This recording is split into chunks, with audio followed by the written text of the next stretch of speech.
Fernando Fierro Leiva, que es presidente de la Asociación de Contadores y Fiscalistas de Sinaloa, quien está con nosotros. ¿Cómo estás, Fernando? Buenas tardes. Buenas tardes, Manuel. Un gustazo saludarlos, como siempre, a ti y a tus radioescuchas.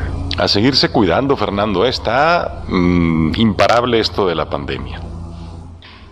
Sí, pues parece que está tomando más fuerza que en un principio. Pues hay que seguirnos cuidando, hay que evitar la aglomeración de personas, disfrutar de este agradable clima que tenemos ahora en la ciudad, pero si no, pues frenarnos un poco el impulso de salir a festejar y de posadas y demás. Así es. Pues hay un tema muy interesante, Fernando, muy ad hoc, muy a tiempo, bueno, quién sabe si todavía estemos a tiempo, sobre el cierre fiscal 2020. Claro que sí, mira, Manuel, como parte de la actividad propia de nuestra profesión, en calidad de contadores y de abogados, pues recibimos diversas consultas durante la semana, de las cuales algunas resultan muy interesantes compartir con las amigas y amigos que nos escuchan. Esta semana, en particular, nos preguntaron sobre temas que tienen que ver con el cierre fiscal del ejercicio 2020. Recordemos que estamos ya a escasos 12 días que concluya este año y esperemos aún estar a tiempo de realizar algunos actos que permitan no eludir el pago de contribuciones, hay que ser muy claro en eso, ¿no? No eludir, no evadir. Yo no le llamaría así, yo le denominaría encontrar una forma de trasladar nuestras utilidades a otros, a cambio de obtener un bien o un servicio para eficientizar nuestras empresas, siendo aquellos, en todo caso, quienes terminarán contribuyendo, ¿no? Es decir, simplemente se traslada la utilidad de un lado a otro, pero desde luego la generación de capacidad contributiva sigue existiendo en alguien que deberá contribuir al final. Fernando, una pregunta. ¿Este cierre fiscal es para empresas nada más, para personas morales? Es para personas físicas y es para personas morales. Excelente. Pero, sin embargo, las personas físicas tenemos la ventaja que por nuestra forma de tributar a través de los flujos de efectivo y al ir acumulando mes tras mes, en la mayoría de los casos, nuestros resultados fiscales y pagando el impuesto correspondiente, particularmente el impuesto sobre la renta, en calidad de lo que se conoce como pagos provisionales, es decir, son anticipos al impuesto anual, pues cuando ya cerramos el ejercicio, por lo regular, la regla general es que el impuesto anual que nos corresponda, que tendríamos que pagar en el mes de abril, pues ya lo fuimos pagando durante el año, durante los 12 meses del ejercicio, y la mayoría de los casos, pues ya llegamos, como dicen, tablas. ¿Ya llegamos cero, sí? Sí, y en algunos casos incluso podemos generar impuesto a favor, que ahí sería la primera recomendación para las personas físicas, Manuel, a propósito. Sí. Si tienen por ahí, si realizaron erogaciones, recordemos que del tipo de las que se conocen como deducciones personales, recordemos que si acudimos a un médico, si acudimos al dentista, a los oftalmólogos, si tuvimos alguna erogación por hospitalización, si pagamos colegiaturas, es tiempo de investigar si ya tenemos los comprobantes fiscales digitales correspondientes a esas erogaciones y haber cumplido además con otros requisitos que podremos disminuir de nuestra base gravable para que al momento de hacer la anual en abril nos pueda generar un saldo a favor y recuperar un poco de esos impuestos que pagamos durante el año. Entonces, en estos 12 días, amigas y amigos que nos escuchan, pues indaguen un poco sobre esa situación, porque ya recordemos que con la digitalización de la emisión de los comprobantes, pues ya entrando el ejercicio 2021, el día 2 de enero, 3 de enero, va a ser imposible ya técnicamente emitir un CFDI con fecha del ejercicio 2020. ¿Qué pasaría ahí entonces? Pues perderían la oportunidad de bajar su carga fiscal en su declaración anual y de recuperar impuestos. Porque ya ese requisito no lo podrán cumplir. Entonces es momento, en estos 12 días que quedan, para indagar sobre esas cuestiones. Es cuestión de hacer esto del ejercicio fiscal, del cierre fiscal, es hacer los ajustes correspondientes en tu contabilidad. Así es, y tratar de reunir los requisitos fiscales que establecen las normas para cada tipo de deducción. Porque las deducciones es lo que le podemos bajar a nuestra base gravable, es decir, nuestros ingresos, que conforme a las leyes fiscales son acumulables, es decir, detonadores de tributos, de contribuciones, de impuestos, sí. Los podemos disminuir con nuestras deducciones fiscales, que son nuestros gastos, algunas inversiones, y que las leyes también establecen requisitos formales para su procedencia. Entonces es momento de indagar sobre ello, ¿no? Hay temas muy controvertidos, Manuel, en materia de fiscal. Nuestro marco jurídico es muy complejo, es muy controvertible. Los profesionistas de la contabilidad a veces nos podemos pasar horas debatiendo sobre alguna interpretación. Y a manera de ejemplo de esa complejidad te comento que incluso nuestros máximos órganos de impartición de justicia, como es el Poder Judicial Federal, sí, se contradicen a veces entre sí, casi como los jueces en el boxeo, que frente a una contienda uno señala ganador a uno y el otro al otro, contundentemente ambos, siendo que dieron la misma pelea. A veces nuestros tribunales también hacen cosas parecidas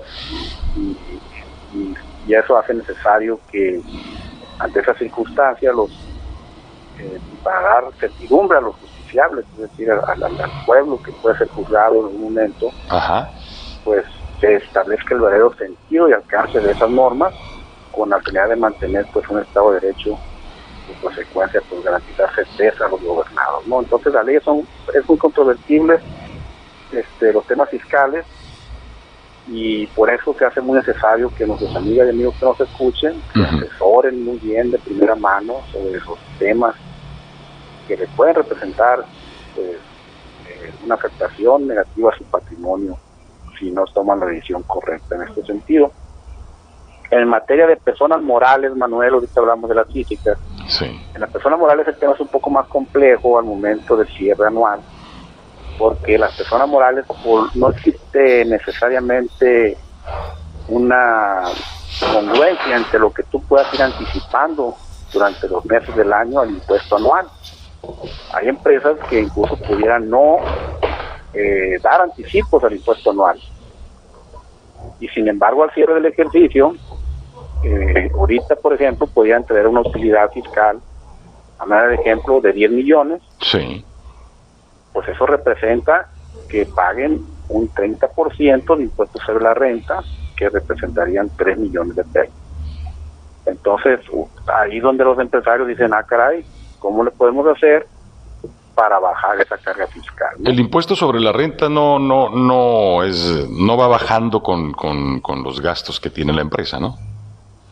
Lo que baja es la base del impuesto, ¿verdad? Obviamente, en personas morales la tasa del ICR es de un 30%, sería la regla general, en la mayoría de los tipos de sociedades, mercantiles principalmente. Recordemos que hay sociedades civiles, asociaciones civiles, cooperativas, hay otras como microindustrias artesanales, y cada una pudiera tener un tratamiento fiscal diferente, pero la regla general es que sobre tu utilidad fiscal, tu resultado fiscal, sí, tu ganancia, contribuyas con el 30% al Estado. Okay. Es la tasa fija que tienen las personas morales.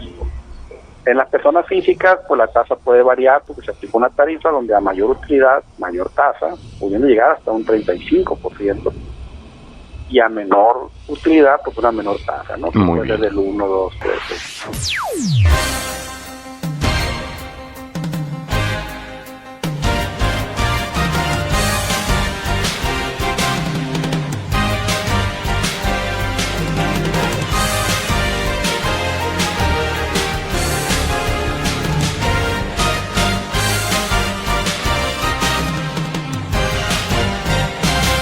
momento seguimos platicando con Fernando Fierro Leiva acerca del cierre del ejercicio fiscal 2020.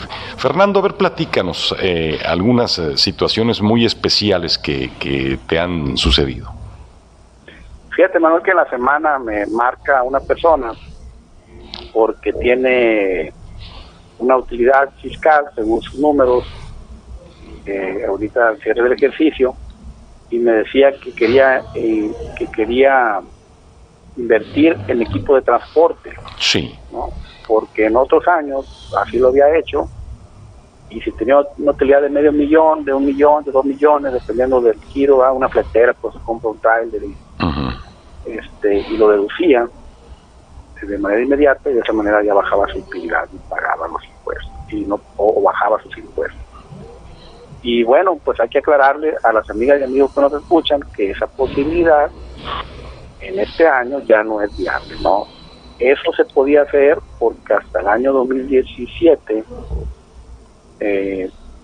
las leyes permitían, hasta el 2018, perdón, aplicar una deducción inmediata cuando un empresario, una empresa de orientación e inversión te permitía deducir con un leve quita de beneficio, sí, de manera inmediata las inversiones. Recordemos que las inversiones, Manuel, aun cuando puedan ser totalmente deducibles, las leyes nos dicen que lo haremos de manera gradual. A manera de ejemplo, un equipo de transporte, yo no puedo deducir en el año que lo compro el 100%. Ya no. Sino que un 25% el primer año, un 25% el segundo, y así hasta llegar al 100% en 4 años. En 4 años. Sin embargo, había un decreto que te permitía deducir, por ejemplo, al 2018 hasta un 87% de manera inmediata. Entonces se miraba atractivo decir, bueno, yo en lugar de pagar 120,000 pesos de impuestos sin utilidad de 400,000, mejor me voy y me compro una camioneta o algo, ¿no? Ajá. Ahora ya no es posible, ya no es la forma correcta de hacerlo. Ya no tendría ese beneficio, porque ya ese decreto ya no está vigente. A partir del 2019 y este año, pues ya no se emitió. Entonces, ¿qué le podemos sugerir a esas personas? En el caso concreto que nos consultaron, yo le decía, bueno, se me ocurrió preguntarle, a ver, ¿cuánto pagas de luz tú aquí en tu negocio? Ya me dice, no, pues pago hasta 40,000 pesos a veces, 30,000 en tiempo de calor.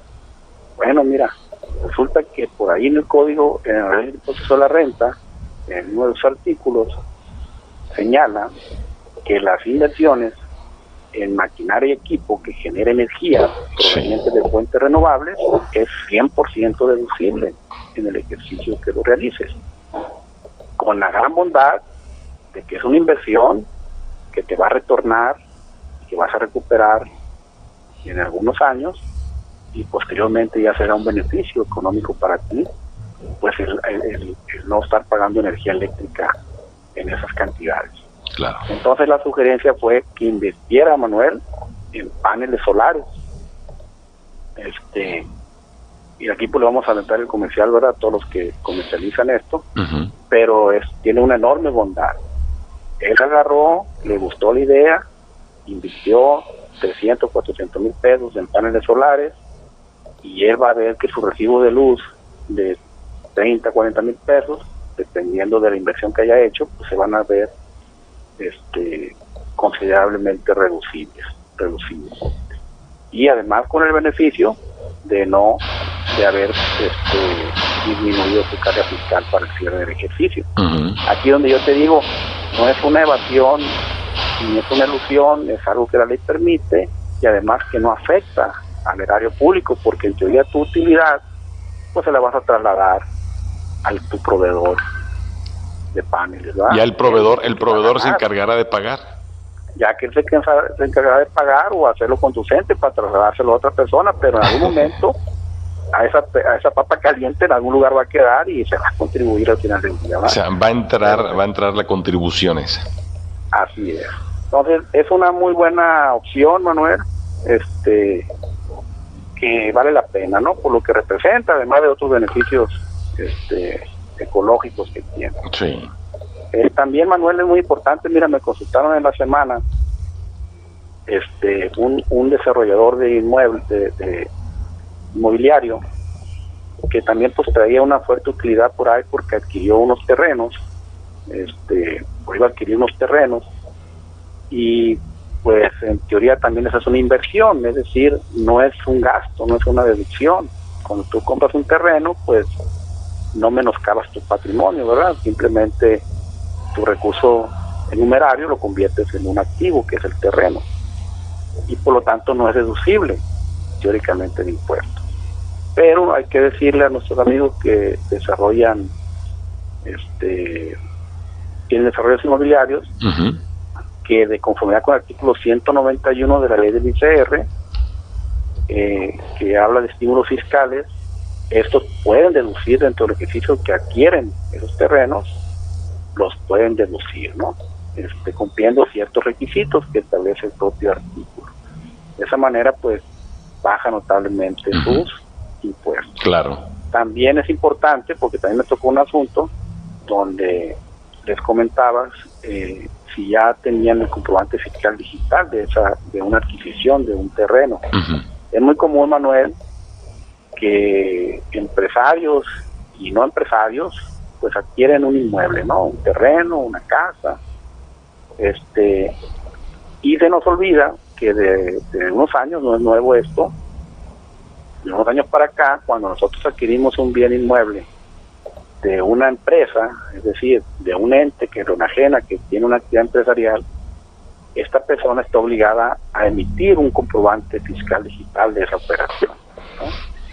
Cuando son ventas accidentales de un terreno, es decir, tú no te dedicas a vender terreno, pero vendes uno, el que te lo compra, sí, tampoco lo adquiere para un negocio, pues el notario, ¿verdad?, el secretario público, se va a encargar de emitir un comprobante fiscal digital de la operación, que va a servir para que el día que aquel que compró el terreno lo venda, pueda deducir de su base gravable el costo de adquisición de ese terreno. O sea, ¿qué tan grave puede ser esto? Imagínate que tú compras un terreno hoy, a lo mejor de $1,000,000, y en 4 años lo vendes, pero a ti el vendedor, ni el vendedor que estaba obligado a darte un CFDI, porque él se dedica a vender terreno, no te lo dio, ni tú lo procuraste, y tú en 4 años vendes el terreno que ya agarró plusvalía y lo vendes en 3 millones, pues te van a cobrar. Te van a cobrar un impuesto que va a decir 3 millones más de ingreso, menos, debiera de ser menos $1 millón que te costó, ¿verdad?, que lo hay que actualizar ese valor. Ajá. Pues tuviste una ganancia de 2 millones, y a lo mejor sobre eso te van a cobrar impuestos, ¿verdad? Pero resulta que si no tienes el comprobante fiscal digital de esa compra, pues ese $1 millón de pesos no lo vas a poder restar porque no tienes ese requisito. No así es. ese requisito. Así es. Entonces, así nos encontramos con un caso, entonces pagarías pues una tercera parte más de impuestos, ¿no? Que en todo caso estaríamos hablando de 300,000 pesos. Nos encontramos pues que a los amigos que nos escuchan, nos encontramos con la situación de que hay que comentarles que si adquirieron algún bien inmueble en el ejercicio del 2020, procuren antes del cierre fiscal esos comprobantes para que no tengan una carga fiscal excesiva cuando en algún momento enajenen ese inmueble. Muy bien. Entonces, muy bien. Fernando, ¿qué pasaría? ¿Qué pasaría si empresas no realizan el cierre fiscal? Si no revisan su cierre fiscal, Manuel, pues van a tener consecuencias de cargas fiscales innecesarias, ¿no? Lo ideal en nuestro marco jurídico y lo ideal en la dirección de nuestras empresas, de nuestros negocios, pues es pagar contribuciones atendiendo a nuestra verdadera capacidad contributiva, es decir, atendiendo a nuestras utilidades, a nuestras propiedades, a nuestras manifestaciones de riqueza. ¿Y hasta qué día es importante hacerlo? En estos momentos lo tienen que tratar de hacer al 31 de diciembre máximo. aunque las leyes dicen que algunos requisitos pueden cumplir a más tardar en la fecha en que presente tu declaración anual, que eso puede ser por allá en marzo o en abril.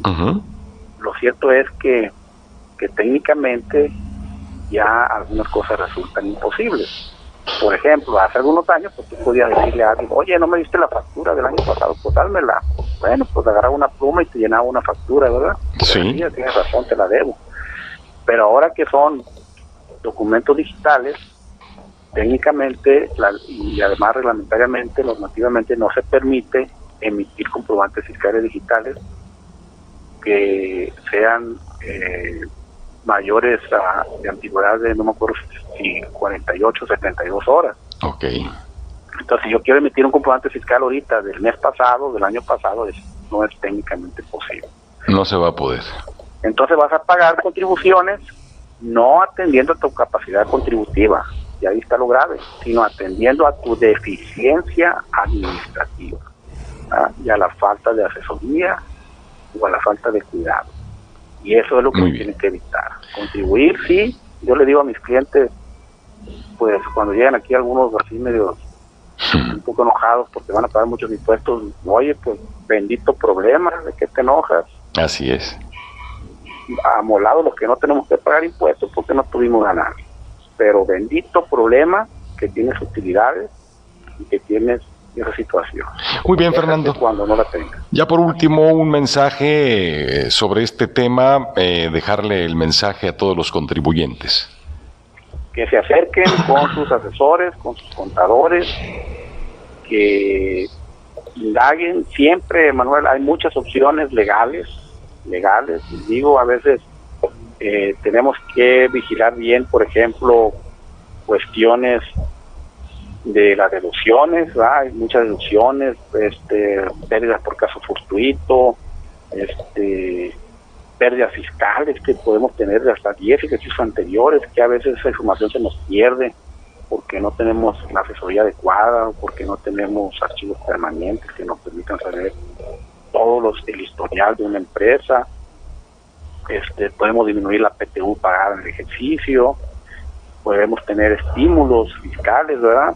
Podemos pagar vía acreditamientos en algunos giros.